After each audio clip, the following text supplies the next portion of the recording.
We are live. Fabulous. Hi everyone, and welcome to this live stream. We are looking a little bit frazzled, a little bit chaotic already, because we've just been having some hilarious tech problems caused by my incompetence only, not by tech. So that is the energy we are carrying through onto today's live stream. Today we have a fantastic, amazing, awesome, mysterious guest. It's not mysterious because we're both on social medias and both have YouTube channels and both do online things. Yeah. Dagmar, do you want to introduce yourself? I can, with just one sec. Oh no, yeah, we are live, because, hi George. Sam's our tech guy, in case anyone's wondering, and he's sent us a message just, Elizabeth, make sure you hit go live button twice, but I'm assuming you did that.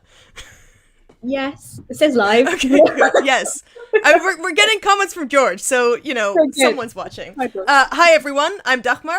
I am, you might know me from Twitter or YouTube as the person who wants to shut up about Archerfish.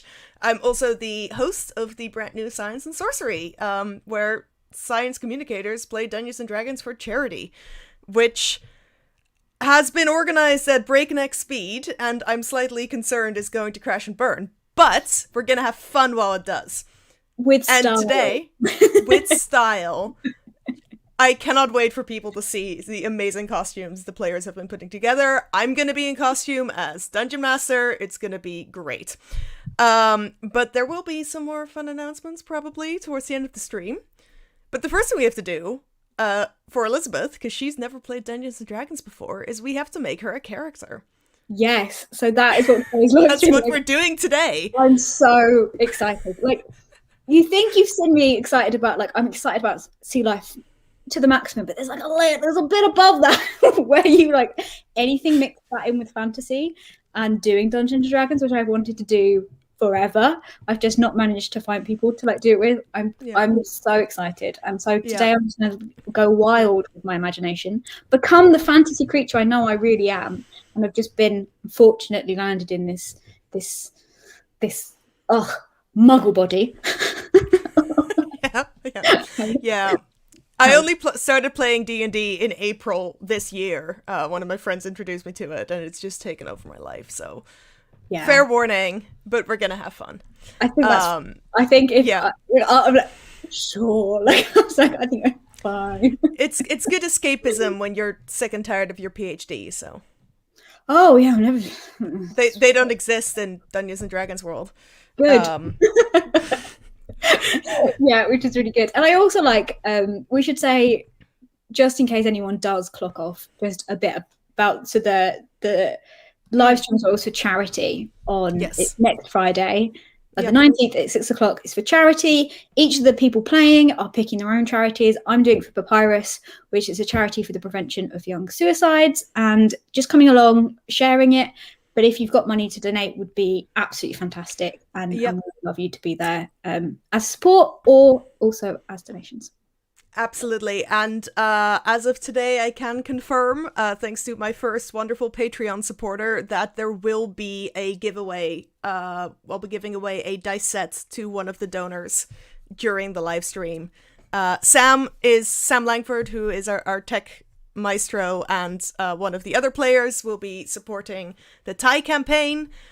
We've got Alex Holt, who designed our logo, who's playing for the Rainforest Trust, and Queen of Academic Mental Health, Zoe Ayres, is going to be playing for the this is a long name, Royal Society of Chemistry's Chemists Fund.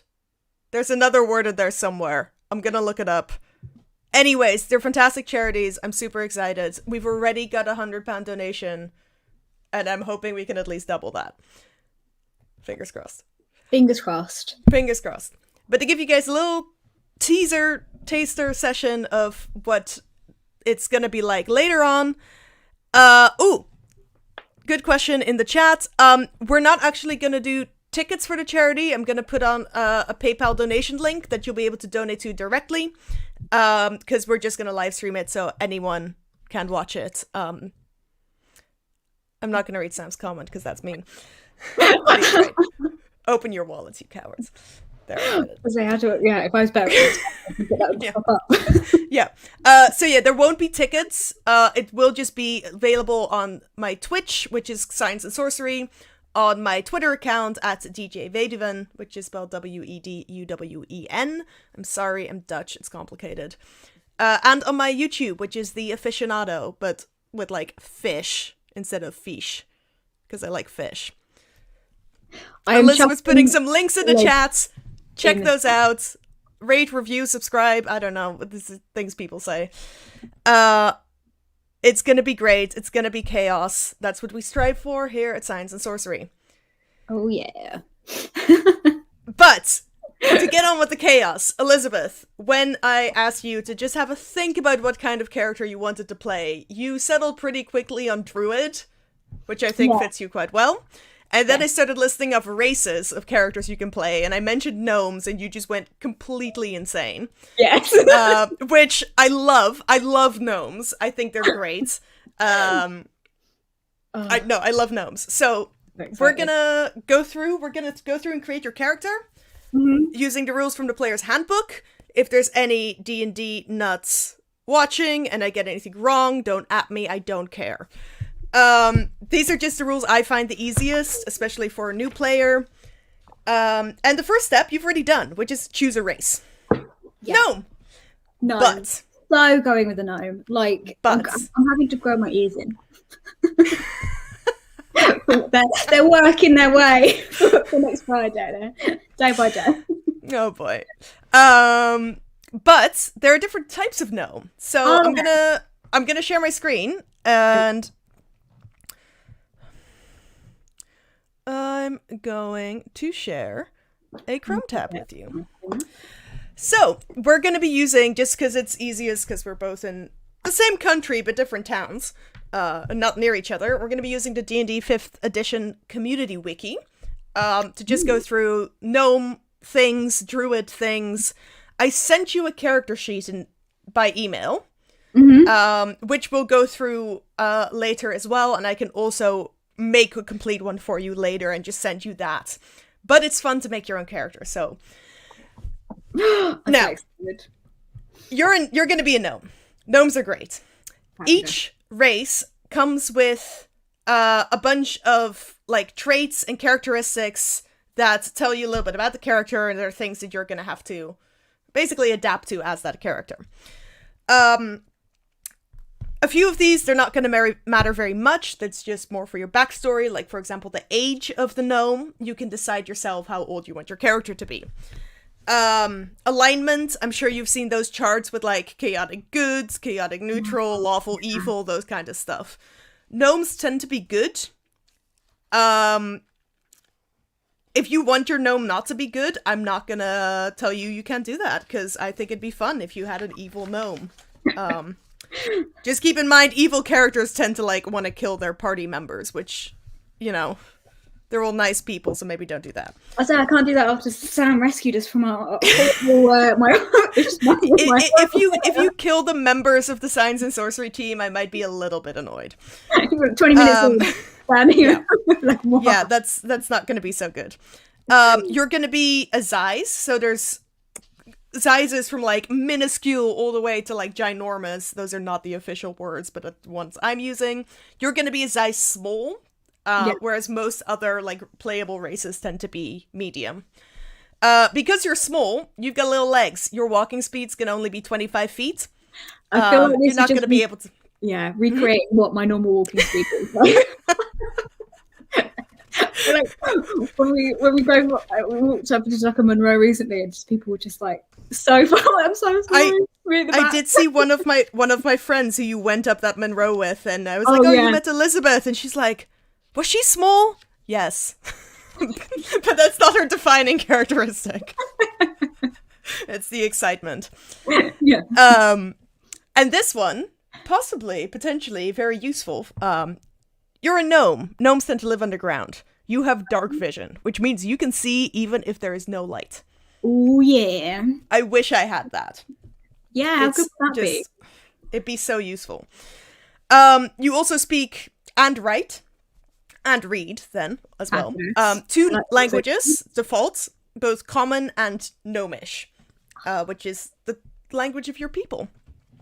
My people. Now, there's a few other things which are going to apply, but in order to understand what they mean, you need to understand that, and if you look at your character sheet, you can see there are 6 what are called ability scores. Strength, dexterity, constitution, intelligence, wisdom, and charisma. Right, yep. They kind of stand for what they are. So strength is how strong you are, how good you are at, like, athletic things, beating people up, that kind of stuff. Dexterity is like nimbleness, like sleight of hand things, escaping from tricky situations, those kinds of things. Constitution is like how healthy you are, how well you can like resist like cold or heats, things like that.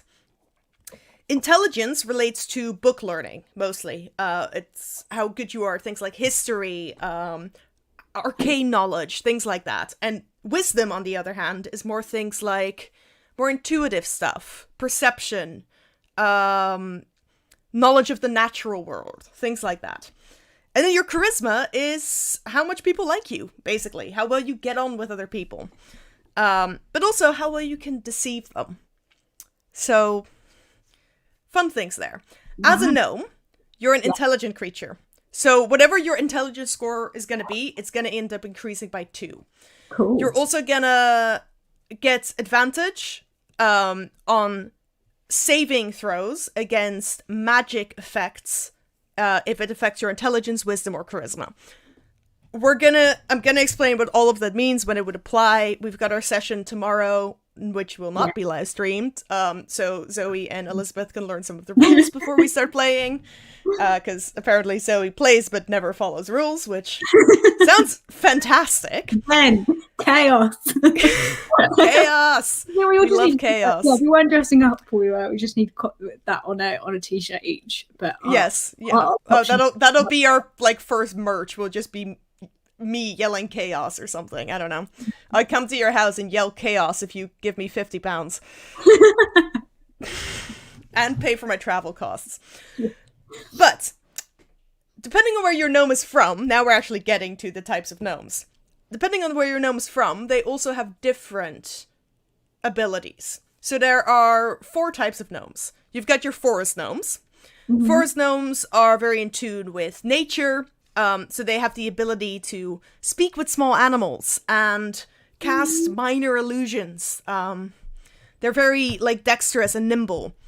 There's rock gnomes, who tend to live, more in, like, cities. They're tinkerers. They know things about building stuff. I feel like if we combined these two, we'd get Elizabeth, because you study concrete, but also you're constantly in a rock pool. Yeah, that's true. We've got the deep gnomes. Deep gnomes, they're not evil, but they like to live deep underground, in the dark. They're seen a bit less often. And then we've got this other type of gnome, which I've never heard of before, which is a mark of scribing gnome, which I'm guessing means they're good at writing. I assume so. You could be a good at writing gnome. You apparently know some spells, which is fun. Spells are fun, but you're going to be a druid, so you're going to have spells anyways. So, thinking about your gnome character, where do you assume this character to be from? Can I be a forest gnome, but be from a kelp forest? Can I? Yes, absolutely. I love it. That's why I want to be. I won't have lived underwater. I'll live near it, and then I'll live in the kelp forest. How about a mangrove forest that's next to a kelp forest? Yeah, we could do that. You can do that? Because it's still, like, by the sea, but if you're from the kelp forest, we get into merperson territory, and I don't know how that works. I mean, like, I can live on the rock next to the kelp bed. I like that. Yes. Living when the tide's out.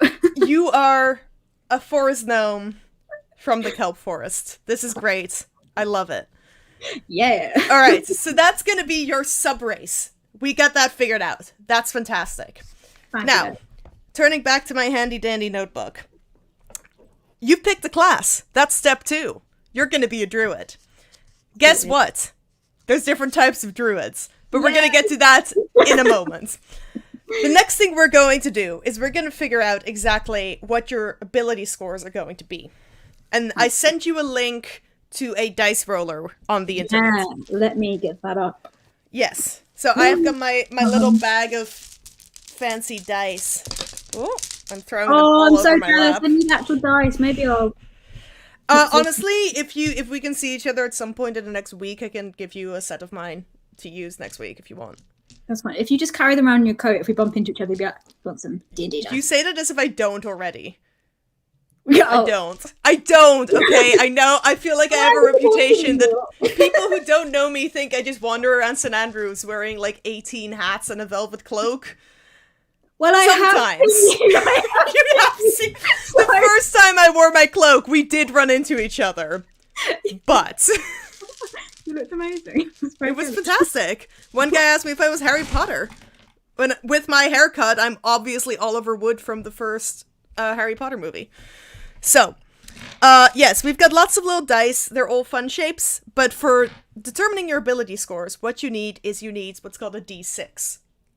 Right, so D means dice, 6 is the number of sides it has. So that's just your normal dice that most people seem to have at home. Mm-hmm. In order to determine your ability scores, you roll 4 of these dice, and you take the 3 highest numbers.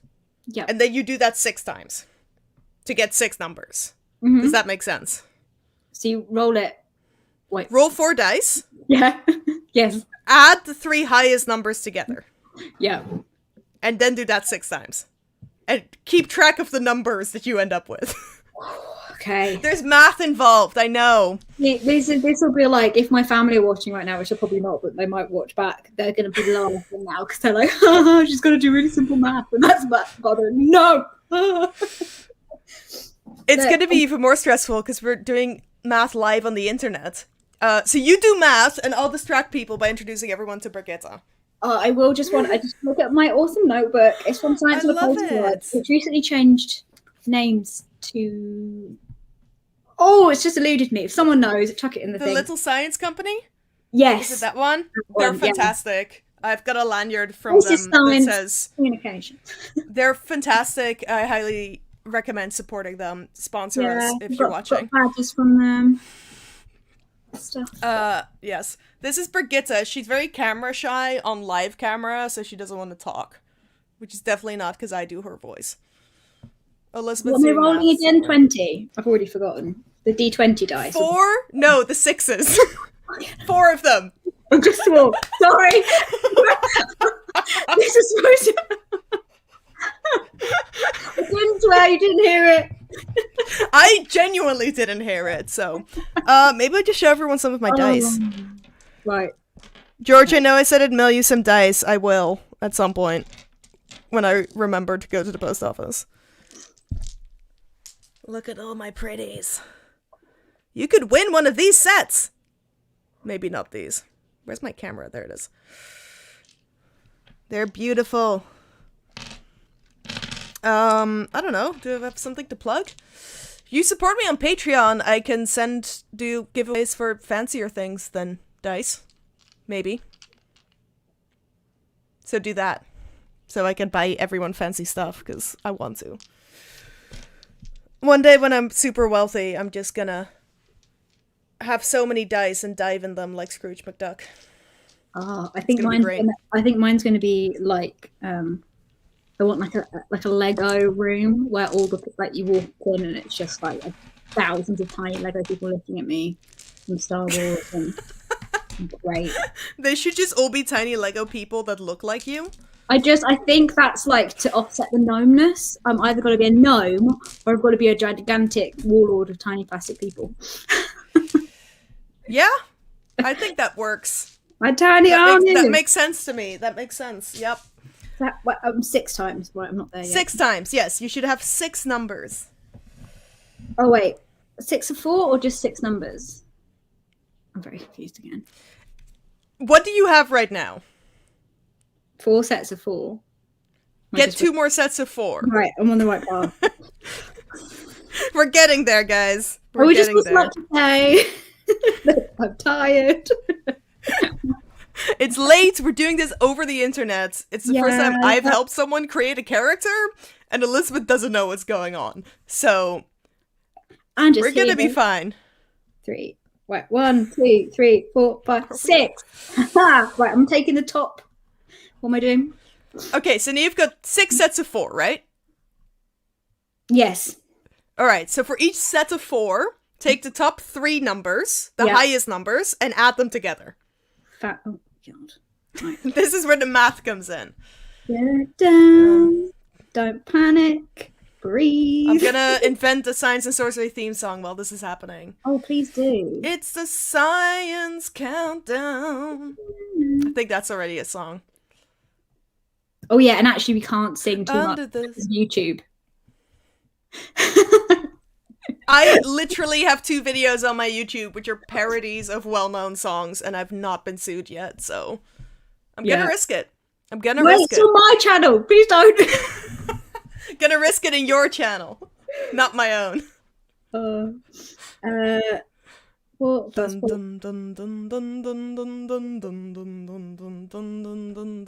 Hey, if you're a musician and you want to make music for this show, please do, because we get nothing to fill these gaps. Oh no. Oh no. We've been reported for copyright violations. Dun, dun, dun. No, we haven't. Have you done the math yet? Yes, I have. Fantastic. Okay. So, what are those numbers you ended up with? Your 6 numbers. 15, 15, 17, 12, 12, and 13.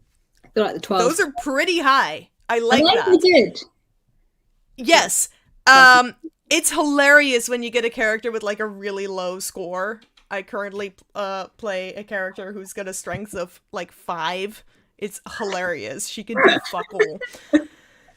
But I think you're going to be pretty well balanced. So, for a druid, the attributes, your ability that you want to be the highest is going to be your wisdom, because that's what your spellcasting relies on.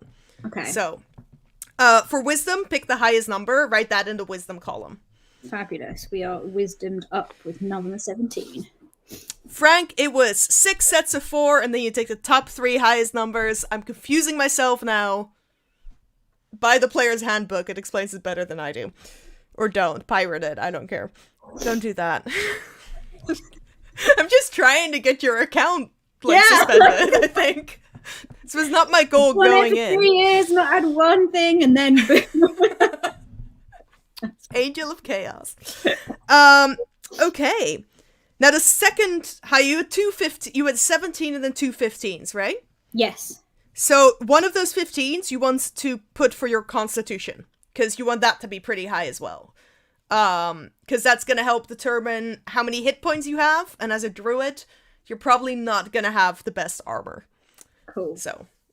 Little... You could have really good armor, but probably not. Now, the other numbers, 15, 13, and 2 12s. Yeah. You can decide which one of those goes with which ability score yourself. So we still got strength, dexterity, intelligence, and charisma. You can decide yourself which of those you want your character to be the highest in. I'm going with... What? Oh, it's disappeared again. Right, there it is. Dexterity, I'm going to chuck at 15 as well. Okay, that's good. That's going to help your armor class. Cool. And then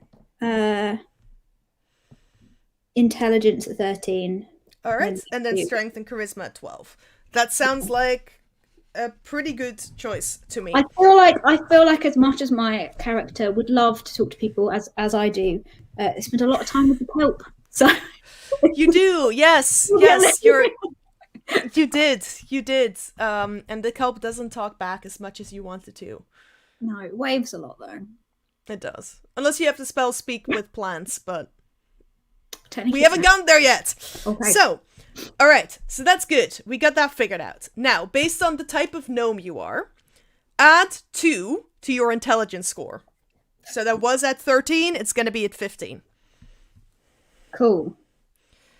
Then, because you're a forest gnome, add 1 to your dexterity score as well.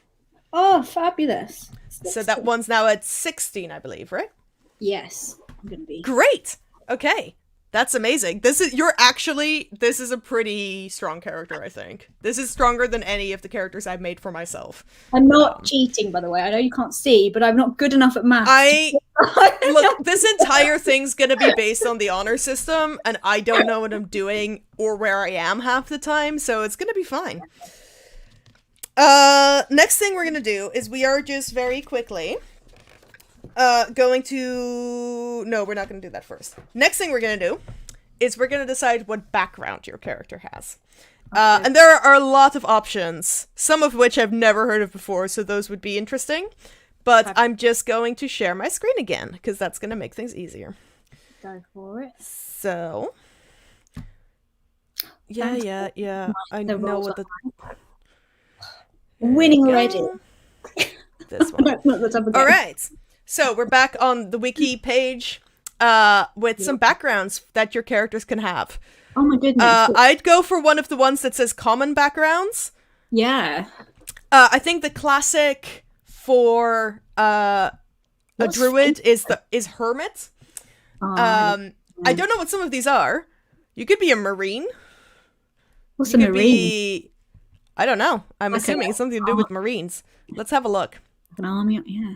It's a pirate. Oh my god, pirate Xenome. Pirates. I can't pick that because I will just speak like a pirate the entire night, and I'll go. You say that like it's a bad thing. Yeah, but it will. It will get on people's. This is pretty much a pirate. Yeah, this is like a train for battle on sandy beaches and rocky shores. What? That's hilarious. I don't want to be bringing the battle to the. I like how I picked rocky shore one. Let's go with something else. What's an outlander? You could be a sailor. Which one? Outlander? An outlander. Let's have a look. Oh, a fisher. Sorry, I'm just going to get you to click on all of them. We'll be here till midnight. I've got to make... It's an important decision. An outlander. You grew up in the wilds, far from civilization and the comforts of town and technology. This honestly sounds like it could be your type of thing. Yeah, that sounds more... Solitude of thinking... Being the only thinking creature in any description for miles around. That's hilarious. I love it. Yeah. Yeah, let's go with this one? Let's go with this one. Yeah. Cool. Yeah. Oh, look, there's even like origins you can pick, but like that's just more for backstory than anything else. Nice. Cool. All right, so that's established. Let's just see what this gives you. Okay, so you're going to be able to learn one other language of your choice. And you gain proficiency in a few things, which means you get to add like a bonus to any roll you make for that kind of thing. Why am I gaining a language with this? Like, surely. Because you might just be from a different place. I see. Than you are right now, you know? Yeah. Oh, it's possible. I think cool. So that's going to be your background. That's important for some of those proficiencies. Then we're gonna calculate your base number of hit points. Mm-hmm. But in order to do that, I need to explain to you how your ability modifiers work. So in your, you've got your character sheet in front of you, I hope. Mm-hmm. Yes. Cool. So you've got your scores, your ability scores, and each score comes with its own modifier, which is what you apply if I, for example, say, roll a strength check. Which would mean, you know, you're trying to break down a door or something. I tell you to roll a strength check, and you'd roll a d20 and add your modifier. Cool. What's your lowest ability score? 12. Okay, so for 12, your modifier is going to be +1. Ooh. So let's say you roll 7, you add 1 to that, so you roll 8. Yeah. So you had 2 12s, I believe, so you've got 2 plus 1s. Then you had a 13. That's also a +1. Right. For the... Oh, no, but the 13 was your intelligence, wasn't it? Oh, yeah. So you add a 2 to that one, so it's 15. Okay. For 15, it's +2, because you're better at this. Fabulous. Then I believe, did you have a 16 as well? Yep. That's a +3. Ooh, yeah. And then, what was your wisdom? 17. Okay, that's also a +3. Fantastic. Ooh. So, yeah. So if I say roll a blank check, you roll a d20 and you add the score for that ability. Make sense? Yeah. We'll go over more of that tomorrow, and if you get confused when we're playing, you're the only one who's never played before, and we'll be happy to help. I'm gonna make sure I have a copy of your character sheet as well, so that if you don't know what you should be doing, I can give you some hints. So we're gonna make sure it's fun, because otherwise it's... yeah. But now we're gonna figure out your hit points. So, in your dice thrower, virtual dice thrower, you have... where did my dice go? Sorry, Brigitte.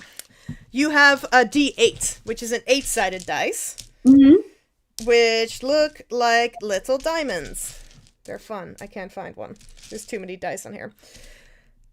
Okay, roll 1 8-sided die. Oh, no, don't do that. I never know what I'm doing. Sorry. At first level, your hit points are just going to be 8, plus your Constitution modifier. So what's your Constitution modifier? What one for? The Constitution? Oh, yeah, Constitution, that's the word. Oh my god. Yes. +2. +2. So you start off with 10 hit points. Yeah. Now, we're going to scale your character up to level 6. So you're going to end up with more hit points than this, because otherwise you're just going to die like the very first moment you show up. Okay, so, I don't want to do that. There's a little sneak peek for everyone. All the characters are going to be at level 6. Exciting. Which kind of tells people who might have more experience with the stuff what kind of enemies you might be facing. I'm not going to be throwing no idea what that means. Goblins at you. I don't know. You'll see. Cool. All right. So there's a few cool things that as a druid you can do. I'm going to share my screen again. I know what I'm doing. Do I? No. Chrome tab. Druid. That's the one I want. Cool. Back on the wiki. So this block here tells you for what level, it tells you what your proficiency bonus is. So that means any skill you're proficient in, you get to add +2 to your dice throw at level 1. It tells you what features you gain at a certain level, and it tells you how many spells you know. Cool. We're going to get to the spells at the very end, because it's going to probably be the most, like, drawn-out bit. Okay. So, we're going to end up at level 6 by the time we're done here. So, you're going to have a proficiency score of +3. You're going to know a whole bunch of spells, and you're going to have a whole bunch of stuff. We're going to go through that very simply. So, here it tells you as well about your hit points. You have 8 plus your Constitution modifier to start, and then at every level, you add 1d8 plus your Constitution modifier. Cool. To gain more hit points. But we're going to do that a little later, because it's possible your Constitution could change. You have a bunch of proficiencies. I'm just going to send you a list of this later, so you don't really need to worry about this too much right now. Yeah. Proficiencies just means it's stuff you're good at. For armor and for weapons, it means they're things that you get like a certain bonus when you use them. Yeah. So you're going to have a certain type of armor. You can use shields, you can use clubs and daggers, javelins, staffs, scimitars, slings, whatever you want.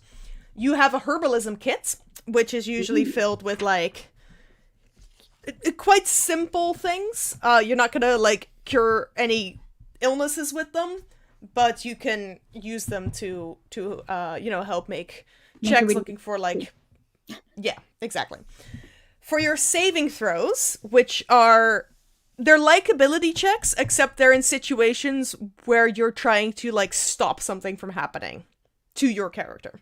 And the modifiers for those can be a little bit different, because you're proficient in intelligence and wisdom saving throws.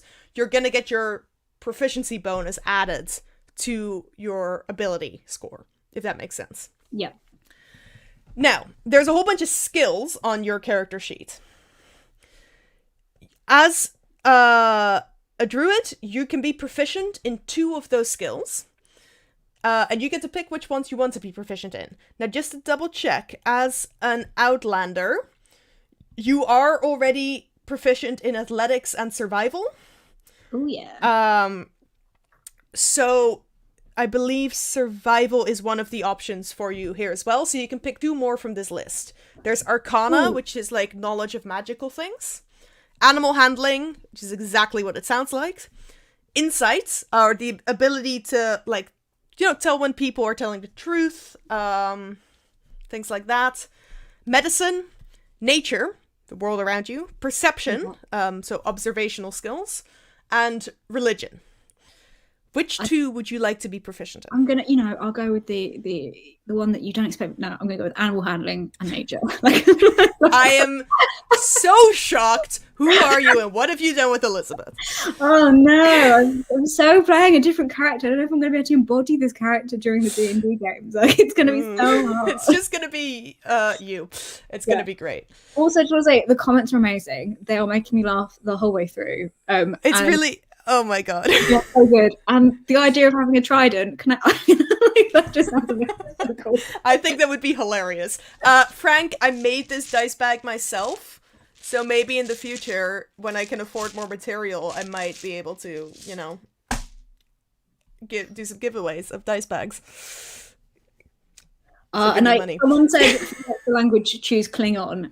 I know you shouldn't really have a rivalry about sci-fi stuff, but I went to my graduation as Darth Vader, so I'm sorry, I'm not sitting on there. I would suggest one of the Elvish languages from Lord of the Rings, because I went to the midnight premiere of the second Hobbit movie in New York City with my friends as a high schooler, dressed up as Galadriel, and both my friends, they were both guys, and they thought I was joking when I said I was going to dress up. Amazing. And then I think 3 girls dressed as hobbits fell in love with me. It was a very good night. Sounds great. Oh my goodness. So if you're out there, if you were dressed as hobbits at the Lincoln Center for the midnight premiere of the second Hobbit movie, hi. That'd be a weird meeting. That would be great. That would be... It'd be hilarious. It'd be so funny. Marine Mumble. Marine Mumble's dating service. No. For New York hobbits. New York hobbits, yes. I can absolutely share pictures of me as Galadriel, but maybe that'll be you have to unlock that with a certain amount of donations. I'm just trying to drive these donations up. I have a reputation to maintain. And we've got 4 charities, so I want to give them like more than £50 each, hopefully. Bonus language seal. I like that. Jar Jar Binks. Yeah. I mean, I did say that maybe the pirate one would get annoying, but I don't think Jar Jar Binks would. I think if I just talked like that the entire... I think I might kick you off the stream. Yeah. I think I might. DM privilege. All right. Getting back into this. So you've got your skill proficiencies. Great. You're also going to start off with some equipment. So there's a couple of options you can have. You can have either a shield or you can pick a simple weapon. I can give you a list of the simple weapons as soon as I find it in this far too long book. It's somewhere. There it is. So simple weapons, you've got clubs, daggers, great clubs, which are like clubs but large, hand axes, javelins, light hammers, as opposed to heavy hammers. Yeah, because maces, maces, quarterstaffs, sickles, spears, light crossbows, not the heavy ones, darts, short bows, and slings. So, would you like a shield or would you like something to bash people with? I think it's like a dagger. I feel like a little... All right. So, you can write down somewhere that you've got 1 dagger, because I have not been writing anything down, so I'm hoping you've got notes. Yes, I have. Or we'll do this again tomorrow. You might have to help me make sense of. Oh, I've got notes, but I'm not done. I'm gonna type up your character sheet for you in a way that's gonna hopefully make sense. So you've got all your information nice and neat in front of you. Don't worry. Then you can either have a scimitar, which is a cool type of knife, blade. I don't know. Or you can have another one of the weapons that I just listed. Can I have some darts instead? Yeah. All right. We'll say you've got darts. What's the normal amount of darts? 1,000. No, that'd be heavy. I'll give you 20 darts. 20. Not that, in case any of the people I ever play with are watching, as a DM, I've never once kept track of how many projectile weapons my players use. But we'll say you've got 20 darts, because I think that's the normal number. And I'll send you the stats for, like, what kind of damage and stuff these things do. Yeah. You've got some leather armor, which is going to bring us to your armor class, which basically determines whether or not you get hit when someone tries to attack you. Mm-hmm. So, leather armor, your armor class is going to be 11, plus whatever your dexterity modifier is. Right, 11 plus dexterity. Ooh, 3. Okay, so your armor class is going to be 14. Like I said, it wasn't going to be very high. Your constitution should hopefully make up for that. Yeah, I can get hit, but I'll see it standing. Exactly, yeah. Yeah, but, you know, as a druid, you'd never be able to wear metal armor, so you're only ever going to get so high. That's fine. That's all right. I'll just take the beating. And I'm not giving too much away, but you've got a whole bunch of healers in your party, so I think you'll be okay. Or you'll all die, and this will be a massive disaster. Guys, I'm half broken again. My arm's falling off. Can someone... Guys, it's my foot this time. It's why I'm not starting you guys at level 1, because then you've got like 8 hit points, and you just die constantly. It's... not fun. I have, you know, that's when my like cup of tea thing comes in handy, that I'm gonna make random cups of tea. I'll be like, I'll make you a cup of tea while you sew my arm back on. Thank you. That sounds like a plan. Okay. Here's another fun thing. You, as a druid, know the secret language of druids, which is called Druidic. So you know 3 languages, and you're gonna be able to pick a 4th. So you know so many fucking languages. Sorry. You know so many languages. I promise I wouldn't swear, guys, and then it happened. No, it happened. No one heard that. No one heard that. No, it didn't happen. We'll bleep it out later. You know all the languages. All right. Spellcasting we're going to come back to in a moment. Wild Shape. We can talk about Wild Shape now. Wild Shape's a really fun thing you can do as a druid. Ooh, Which means you can turn into a creature.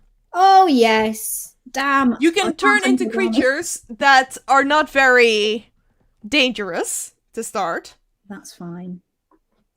But you're going to be able to turn into creatures. So I'm going to send you a list of creatures that you're going to be able to turn into. But basically, you know, if you want to turn into something that can fly, you'll be able to fly. You can use this ability twice, and then you have to rest. When you're a beast, you maintain your intelligence, your wisdom, and your charisma, but your strength, your constitution, and your dexterity become that creature's strength, constitution, and dexterity. You get the creature's hit points. If they're brought down to 0, you just turn back into yourself. Right, cool. So, yes, that is pretty cool. Can I just say, yes. just for the comments, no offense to everyone, but can we just keep it slightly more, just get rid of the comment about the thing, just because it is a family-friendly channel, and if that's okay, thank you very much. George. Yeah, George. Yes, family-friendly people. My channel is the not family-friendly one, probably. We're gonna keep it polite here. Thank you. So yes. Yeah, you're gonna be able to turn into animals. You don't have to turn into an archerfish, but I would appreciate it if you did. I don't have stats for an archerfish yet. I plan on getting stats for archerfish. I mean, surely you've got to do that one. Like, you've got to get someone to dungeon master for you, and then you could be. I know someone's offered to help me create an archerfish to use in Dungeons and Dragons. Nice. It's gonna be great. It's gonna take a while before we get there. They might be mutants. I don't know yet. It's gonna be fantastic. But yes, there's gonna be a whole list of creatures. I'm gonna send you like creatures with stats for them that you're gonna be able to turn into. It's fun. Fabulous. Yeah, I will. Blooming octopus is an option. I'm turning to that. Chris, you put that in the comments. I mean, I do want to point out, this is not a secret. This one shot is set in like an Arctic region. Yeah. So I don't know how an octopus would fare there, because I don't know how good their body regulation is. I've not looked into it. I mean, probably. Do you know? Probably not great. No. I'm assuming they're probably not gonna do well in the snow. Yeah. If you know about octopus, hit us up. Tell us about This is the Psycom portion of Science and Sorcery. Cold We're gonna look this up for you right now. I mean, they come up to Scottish. They're in Scottish waters. I've seen them up here. I mean, dead, but I've still seen them here. I'm sure I would see them alive if I could get out and scuba dive more. Octopus. There's an Arctic octopus. You can turn into an Arctic octopus in the deep sea as well. That's cold. Yeah, that makes sense. Oh, well, there we go. Yo, we've got, like, between us, a full PhD.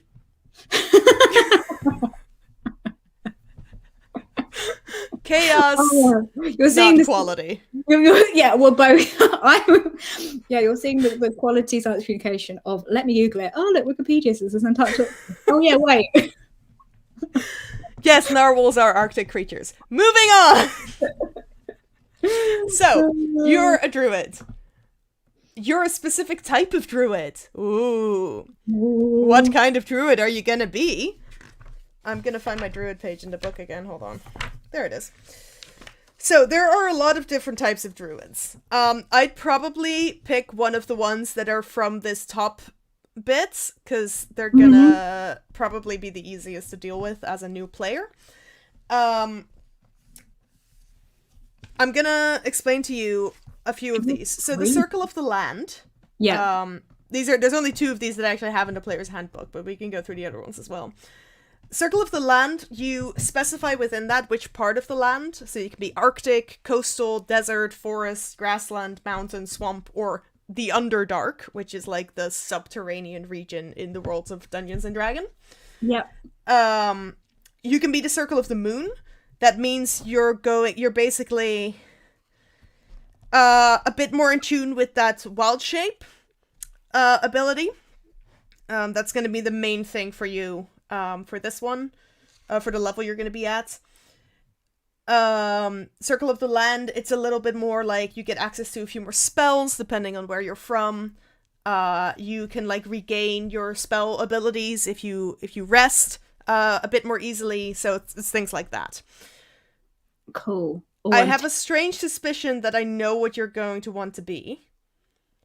Well, I was thinking no, let's go with Moon, because Moon's two types. Okay, cool. I thought you were going to want to be the Circle of the Land from the coast. Yeah. But no, absolutely, we can go with Moon. If you're interested in one of these other ones, we can just click on it and see what that one is as well. No, I think that's fine. More down here the idea of turning into an animal all the time, and if the Moon gives me... Okay, so yeah. So with the Circle of the Moon, you get the ability, instead of using your whole action in your turn to turn into an animal with your wild shape, you can be a bonus action. So it means you can do that and then like also attack. You also, let me see. And the attacks you make when you're an animal are magical attacks. So they're not just going to be like normal attacks, which is pretty cool. Yep. And you get to transform into animals that are like a bit tougher, so it's easier for you to like do damage in your animal shape. I'm gonna send you the details for all that stuff later as well, because there's a lot of like writing that would be really boring if I just read it out right now. Druid. All right. Oh, here we go. This is what I was going for. If you wanted to take this ability, I'll let you do that. I've not used it before, but I think it could be interesting. You could, if you wanted to, take this Wild Companion ability, which basically would mean that instead of transforming into an animal, you can use that wild shape feature you have that you can use twice per rest, and use it to instead create a fey creature as a familiar. Oh, yeah, I want that. The familiar would stick around for 3 hours. And you'd be able to use, like, send the familiar ahead on, like, scouting missions.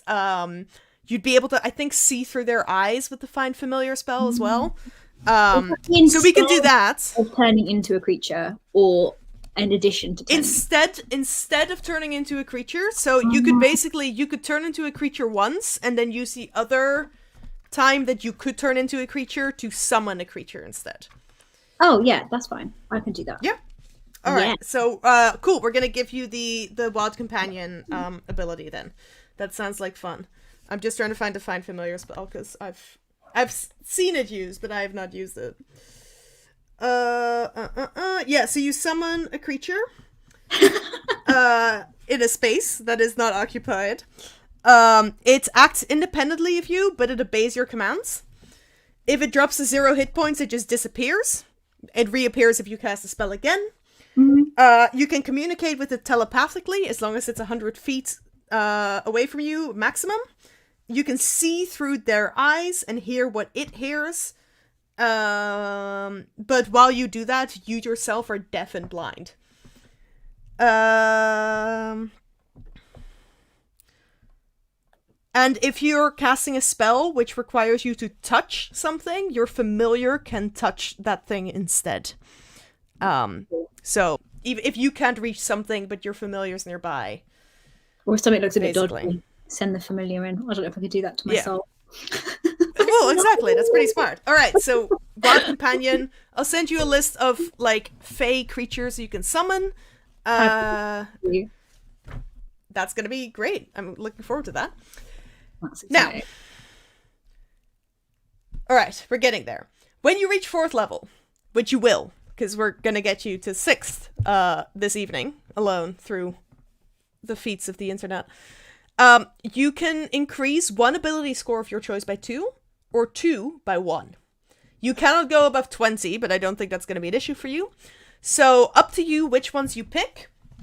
I can gladly recommend which ones I would suggest as a druid you improve. Yeah, what's the abilities again? Is that the original stuff, or is that all the stuff? Yeah, that's the strength, dexterity, constitution, intelligence, wisdom, and charisma. As a druid, you're going to rely most on your wisdom when you're casting spells. So the higher your wisdom is, even if you just get it up to 18, your modifier is going to change to a +4, which means you're going to get a higher number when you make an attack. It's going to be harder for other creatures to make saving throws against your spells. So I'd add at least 1 to your wisdom to get that up to 18. Yeah, cool. We can do that. 18. Boom. Yeah. How many more points have I got to play with? So you've got 1 other point you can add to one of your character, one of your ability points. Scores. I'll bump the constitution up from 15 to 16. Awesome. So then your modifier for that's going to change to a +3.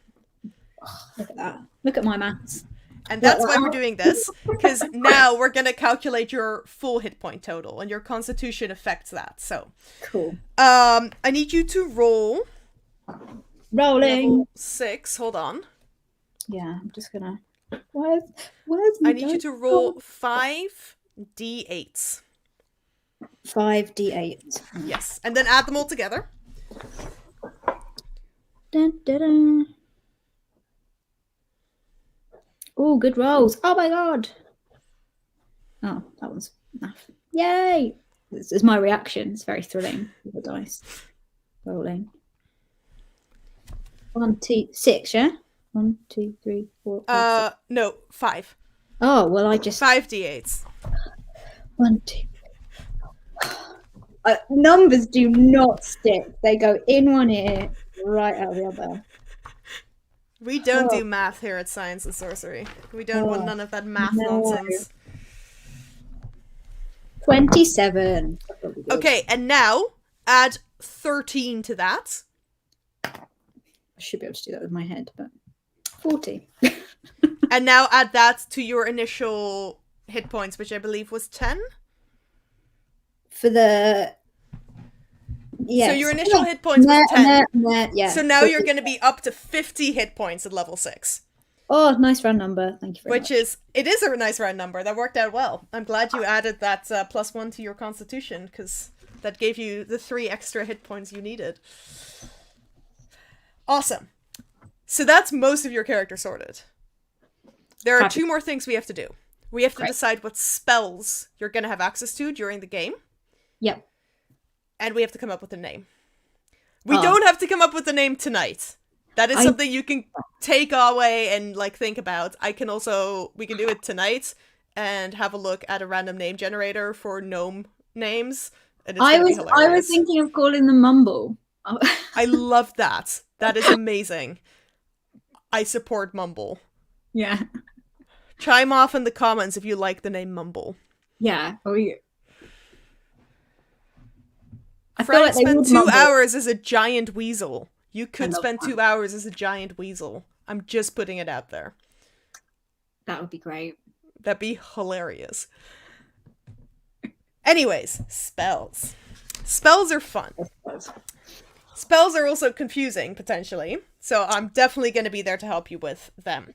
Thank you very much. There are different levels of spells. Mm-hmm. But before we get to that, I'm going to explain to you exactly how spellcasting works. Mumble the Mouse. Mumble the Mouse Slayer is a pretty good name. The full title. You need a last name. Or an honorific. Yeah. Or unless Dr. like, Mumble. like, what about if I'm like Adele? Like, Mumble.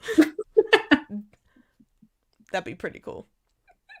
That'd be pretty cool. I'm just Mumble.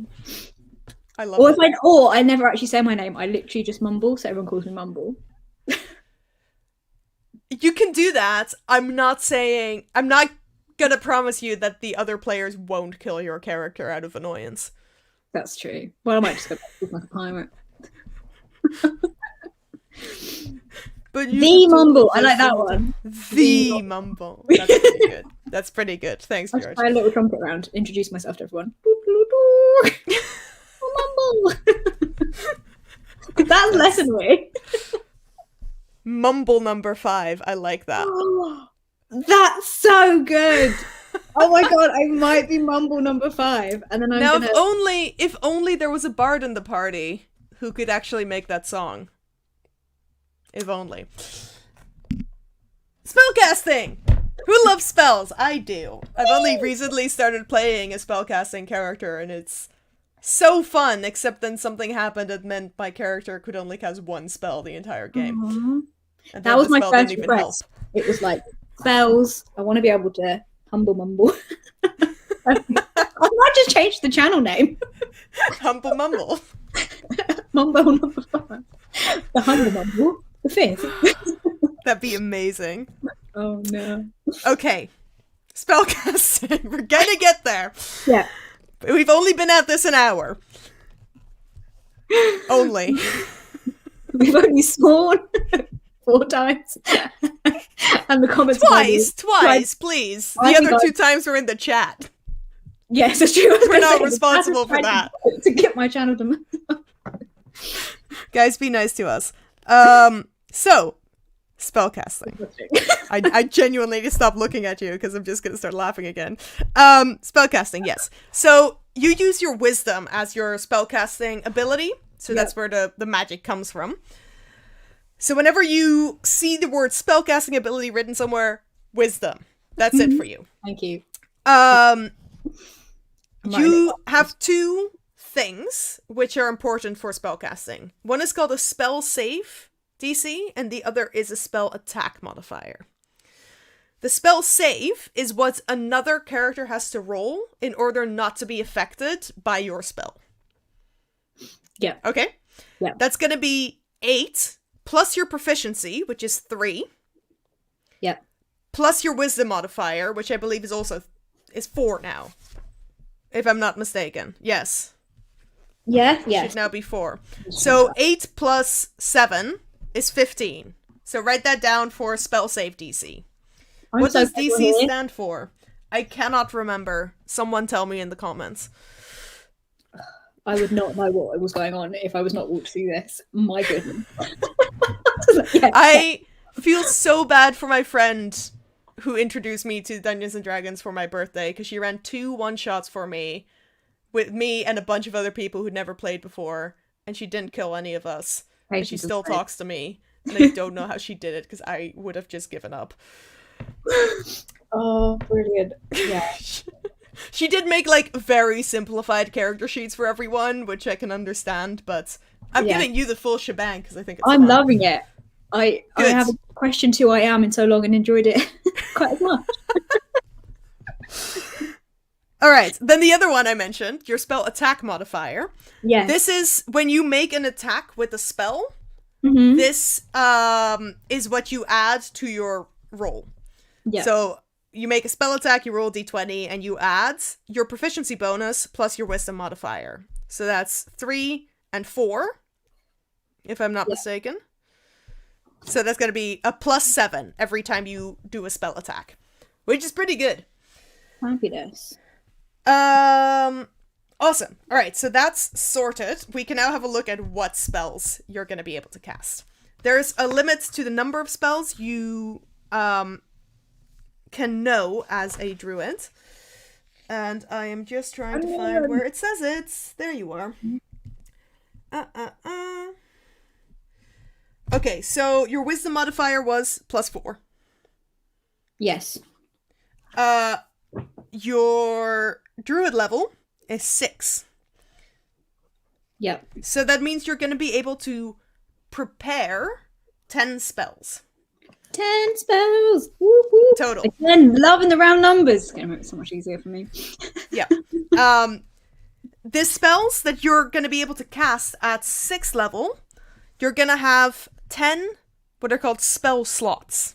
Mm-hmm. I'm going to send you this in a Word document, probably, to make it easy for you as well. You're going to be able to cast 4 spells of level 1. Yeah. 3 spells of level 2. Yeah. And 3 spells of level 3. Cool. You're also going to know 3 what are called cantrips. These are like simple spells that you can cast as many times as you want.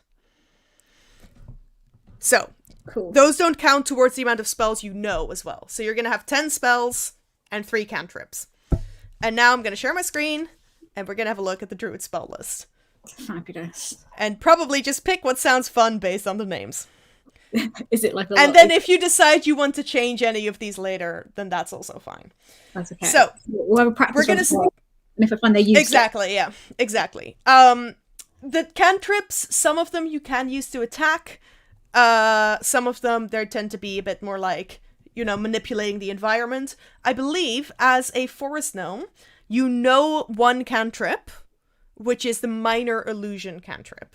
Ooh. So you already know that one. That one's not on this spell list either. So I'll send you the information for that one as well. Cool. So that's going to be fun. I don't think I need this anymore. Moving the book.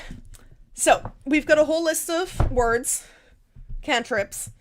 I honestly, when I picked my cantrips for my character, I just went with what sounds like fun. Yeah. I'd suggest picking at least one that you can use to attack. Just so that when you run out of, like, spells that you can attack with, you still have your cantrips.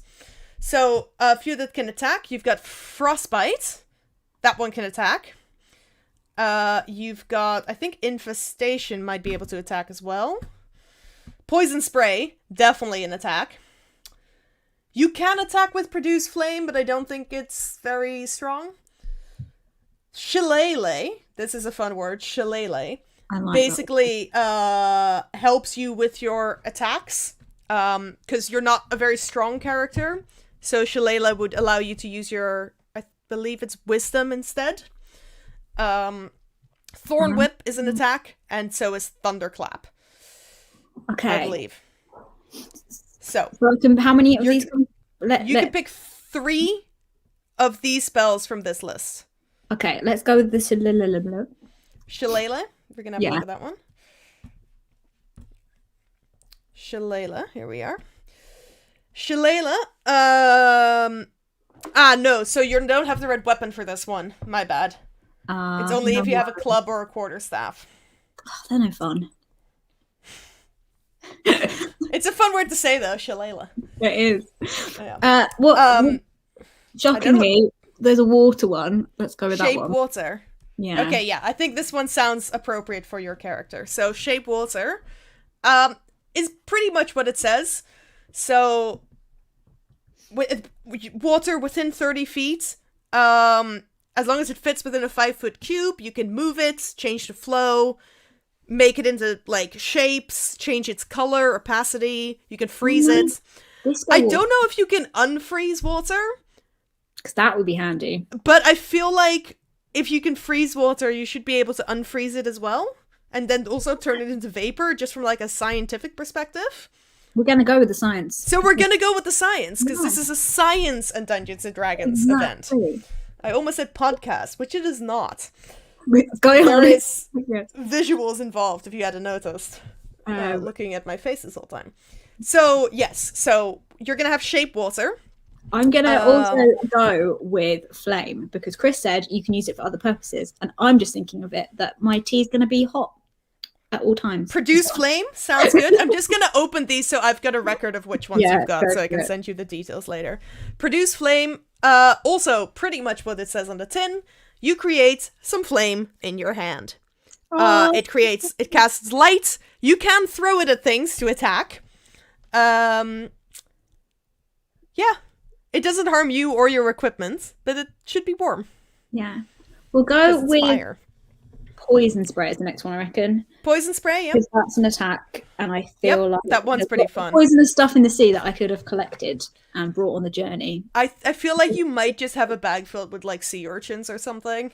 Yeah, just like jellyfish. Come on, guys. Yeah, so the range is pretty short, but that's pretty normal for a cantrip. So the creature that you attack has to be within 10 feet of you. Yeah. But if you hit them, they do take potentially 12 points of poison damage max. So that's pretty good. Oh, no, sorry. Potentially 24 points of poison damage, because you're going to be at 6th level. So, all right. Happy bunnies. That's going to be fun. All right, so those are going to be your cantrips. Now, you've got 10 spells. If I were you, I would pick 4 first level spells, 3 second level, and 3 third level. Yeah. You might not end up using all of them. But I think, because that's how many spell slots you have, that's probably going to be easiest. I'll go with your guidance, given that I don't know what's going on. Fair enough. So, spells. There are spells that can heal. There are spells that can manipulate the environment. There are spells that can attack. All these kinds of fun things. We can just have a look through this list, and you can go with ones you think sound interesting, or I can recommend some if you want. Cool. There is a water trying to go with here as well. That I haven't create or destroy water. I'm obsessed. Maybe I should like broaden my range. Possibly. So if you wanted a healing spell, Cure Wounds is a good one, and Healing Word is another good one. You can see as well in the casting time, this is an important thing to keep track of. Right. So an action is essentially when we're like in a round of combat, you have an action and a bonus action. And a reaction, which you can use when it's not your turn. Yeah. So a reaction basically would be something like, like blocking the damage of someone attacking you. Yeah. An action is something that takes your whole turn. A bonus action is something you can do in addition to the action. Some spells take longer than an action. Basically, it takes 6 seconds. So if you wanted to cast a spell that lasts a minute in combat, you'd spend 10 rounds casting that spell, which is not useful. Goodness. Yeah. That'd be boring. We'll go over some of that stuff tomorrow as well, but... Yeah, okay. I'll go with the healing one that was a bonus one. The bonus one, Healing Word. Yep. Yeah. So it's a little, like, it's a smaller healing spell than the other one. But you're still going to be able to, just give people a little boost, which sometimes is all you need. If you wanted no, go ahead. Purify food and drink, is that going to be useful? I don't want to give too much away, but I've never actually heard of anyone using that before. Fabulous. Okay. What's Longstrider? Because that's ironic. Longstrider allows you basically to increase the speed of someone's travel. for an hour. Oh. Nah. I don't want them to talk faster than me. They're probably, most of them are going to walk faster than you anyways, because you're very small. Thunderwave, yes. Let's do that. That sounds amazing. Thunderwave is a very fun spell. You basically create like a shockwave that pushes creatures that are like within 15 feet of you away, and it hurts them as well. So that's a good one. Yeah, I like Thunderwave. I can recommend Fairy Fire. Ooh. Yeah, let's go with that then. Fairy Fire is like an effect. You basically select an area, and any creature within that area is like lit up. And that means that if you try to hit them, or one of your party tries to hit them, they get advantage, and so they're more likely to hit that creature. Cool. What's the mold earth thing? Or was that, did you click mold earth? Where did that one go? Oh no, I think that was in the cantrip list. I literally just went back there. Like 2 seconds. Sorry. No, that's all right. That's all right. I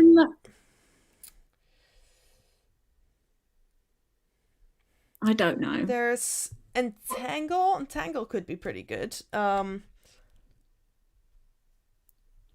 think this one, Entangle, basically creates an area that would turn the ground into like difficult terrain, which means things in it move more slowly. Yeah, let's go with that. Which could be useful. We can go with this for now, and then if like you later on you decide. I'm gonna imagine that a load of slimy seaweed grows in that area. I like that. I like that. Let's go with that. Second level spells. So I picked 3 of these. Again, there's quite a lot, but we'll go through them. Barkskin can be quite good. It increases your armor class, which I believe was 15. Yeah, we might need that. So we can have a look at that one. I can't remember how much it increases your armor class. So let's have a look.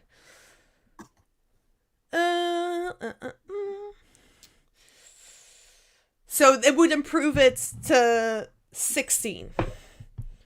By 1? By 1, yeah. Oh no. I'm just gonna be beaten. You'll probably be okay with 15. I say, you might die, who knows. Oh, you have dark vision, so it's the dice. I don't decide who lives and dies. You have dark vision, so that spell probably won't be super useful. But you could use it on an ally, but depends on how you like them. What's Dust Devil? That sounds hilarious. Dust Devil does sound fun.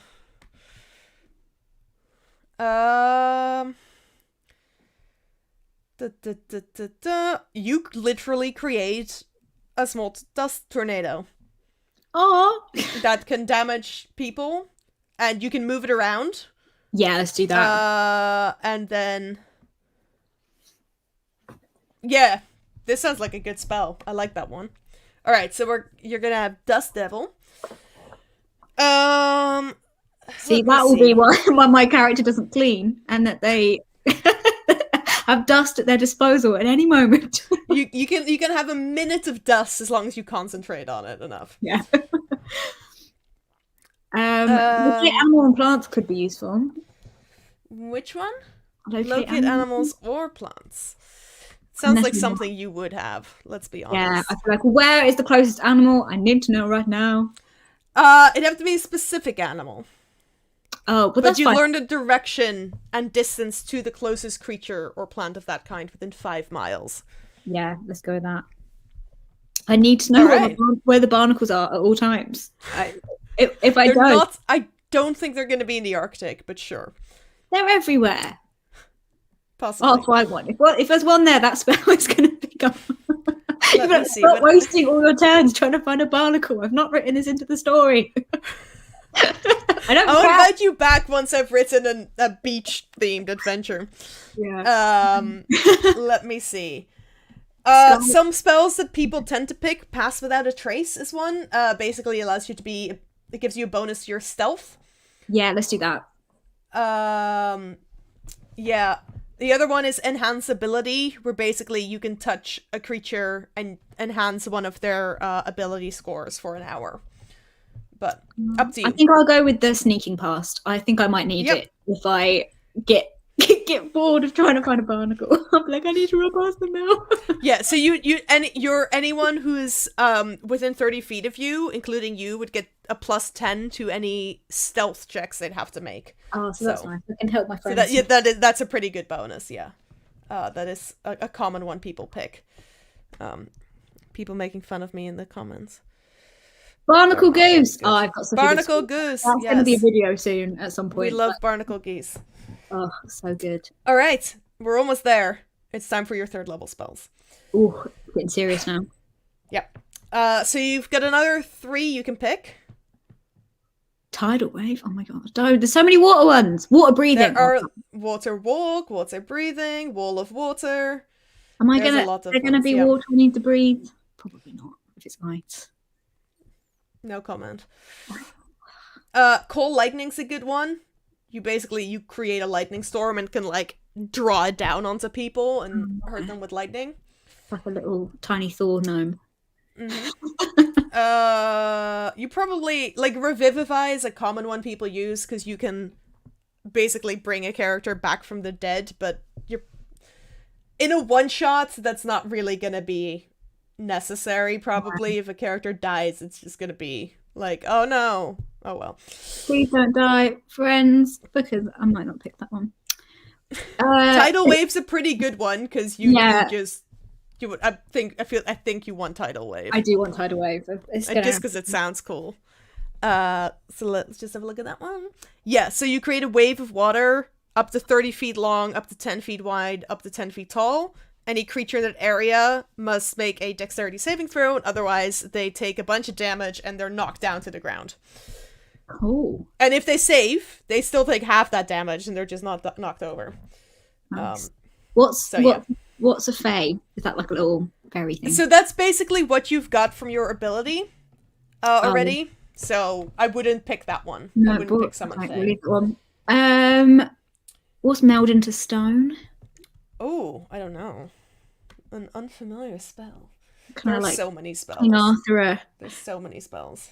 So many spells. You step into a stone object or surface large enough to fully contain your body, melding yourself and the equipment you carry with the stone for the duration of the spell. Why? You can't. I don't know. What, do I get to walk with the stone? Do I get like stone armor, or am I literally? No, you just become one. It's like when Han Solo gets frozen, but with stone. I think. I purposefully. I think it's like stone. If you're in a dangerous area and you can turn yourself to stone for 8 hours, and then the danger will have passed. Like maybe then it's useful, but maybe not. At that point, all your friends will be dead, or they'll have left. So guys. I've never heard of the spell, and I think it might be because no one ever uses it. Yeah. Chime off in the comments if you use meld into stone and just abandon your friends in the time of need. Right, Call Lightning. We'll do that one. Call Lightning's a good one, yeah. So we can get one more. What's elemental weapon? Elemental weapon. I think. Can I make a? I actually have no idea. I was gonna make something up. A non-magical weapon you touch becomes a magic weapon. You can choose one damage type of acid, cold, fire, lightning, or thunder. And for the duration, that weapon has a +1 bonus to its attack rolls and deals 1d4 damage of the type you chose. So you can do that on one of your own weapons or on one of your friends' weapons. Cool. Awesome. Wait, what was that weapon? That was elemental weapon, yeah. I've got all these tabs open as well, so I'll be able to Yeah, then look at that. Look at these notes. Yeah. Oh, beautiful. Beautiful. But yes, we'll go over like more spell stuff tomorrow when we do our little test run. As well, because there's a few things like some spells you have to concentrate on, and then you can't cast another spell that you have to concentrate on because you can't concentrate on 2 things at once. If you take damage, you have to like roll a thing to make sure you're still concentrating, but we'll like practice all of that tomorrow, and it's gonna be fine. Is there anything else for creating your character? We've got a name. We've got a class. I think we've got everything. The giant seaweed with the yeah, that's true. That George, watch that video. It is family friendly channel, but it's like pantomime. Giant seaweed with rude names. It's good. I'm sure there's many, because people who name seaweed are strange. Marine biologists are strange. There's a very As someone who's not a marine biologist, I confirm. Yeah. I'm not a marine biologist, guys. I don't know if you thought I was. I am. Can you tell? You're. Don't know what I'm doing on this channel. Actually, I'm gonna leave now. Yeah, I'm not. I would have been wearing my fish shirt, but I already got changed after my workout, and it was dirty. I'll forgive you. If you want to see me wearing one of my fish shirts, check out my YouTube channel where I wear my fish shirts. And then check out all of Elizabeth's videos as well, because you're on her channel anyways. Please do, and subscribe. Be my subscribing friends. Alright, I think we've covered everything we needed to cover right now. Great. If we forgot anything, we'll figure it out later. If you're watching and you know I've forgotten something, don't tell me, I don't care. Once again, the motto here at Science and Sorcery is chaos, not quality. I'm definitely gonna get merch at some point, Elizabeth. I want to have my own merch. I just think that might just not just be the just might be our life thing. Just like, you know what? I think it'll be relatable. I think it'll be very relatable. What do you think, Brigitte? It might be the acknowledgement of my thesis. Chaos, not quality. I'm gonna be yes. You can quote me on that if you want to in your thesis. Yeah, I'll just put Dagmar, and then just like this actual time code, 10th of November 2021 at 9:24. I think the first time I used it is also when I announced your character, or that you were playing on Twitter, so yeah, you're like, oh, we know what we're getting ourselves in for here. Yeah. No, but I'm very excited. Once again, the stream's going to be next week, Friday, the 19th of November, 6 p.m. Greenwich Mean Time. It'll be myself, Elizabeth, Sam, Alex, and Zoe. We will be supporting 4 wonderful charities. I'm just really excited. I can't believe how quickly this has all come together. Thank you, everyone watching. I'm shocked that I'm like not having a breakdown and that people want this to happen. I'm genuinely very excited and very happy with this. I think everyone jumped here as well, which is so good. Yeah. And as cool as everyone thinks it is, like watching it on Twitter from that, it's so much cooler behind this. Isn't it so much cooler? Like it's so much fun. It's so much fun. So good. Like I cannot wait to share it. Like it's just like oh, it's so good. And I have to say, I'm very excited that you agreed to play in the first session, because I think you're the first person I talked to about the idea of Science and Sorcery in person. Yeah, I think I did. I just about didn't jump on the table. I was like, yeah, that's a pretty good idea, I did. I think is what came out. And then I was like, oh, yeah. So it's gonna be great. Still working on the timing for a few things, so might be once a month, might be once every 2 months. And we might, have repeat guests, which I think would be fun. Yes. We can also just play D&D in St. Andrews, though, because we live near each other. Yeah. All right. I've got nothing else. Game on Friday, I'll just catch the bus back over and pop and be like, excuse me. I want to be in the game. You don't know where I live. I have no idea, but I could probably knock on enough houses. It's not just, and they'll be like, yeah, that would be what. And you know where I am in my department, so Yeah, I'll just be, Please don't stalk me if you're watching this. Please don't. I have weapons. Oh, right. Oh man, it's been almost an hour and a half. You have a character. I'm so excited to see Mumble in action. Yeah, I'm so Mumble, excited. the Kelp Forest Druid. Yeah, I'm excited to grow the ears in and get ready for Mumble. There is a particular hat that is going to be brought out and made for the event, which I will be wearing my velvet cloak when I'm DMing. So I haven't got it. Fully That's support. I really want a cloak, but I want like a really good cloak, so I'm not going to buy it for this. I'm gonna when I go for my cloaks, I want like a nice cloak. So I'll buy a cloak. Quality. Yeah, my cloak was almost 100 quid, so but it's good. It's so good. I don't have money anymore. Support me on Patreon. No, I mean, yes, do, but don't feel obligated. Any money from that's going straight back into Science and Sorcery, because I want to buy stuff for people. Yeah, it's going to be really cool. I hope it takes off. Me too. But yeah, and thanks for everyone joining in on the comments and stuff. It's been it's been great. I love recognizing a bunch of these names from Twitter as well. Yeah. Oh, it's just the best. Mostly George and Chris, you two, troublemakers. I am like excited for like the game now, like especially if you guys are watching and then you're commenting along, like it's gonna be extra hilarious. Oh my god. I think when we're playing we're gonna have to switch over to the private chats section occasionally, because it's gonna take like 9 hours. Excuse me? It should take like 3.5 or 4. We'll have a break. We might have to ignore the chat. 100 squid is 100. I don't know. I feel like now the chat's asking us riddles. The arm of a giant squid, just like a piece of it. Yes.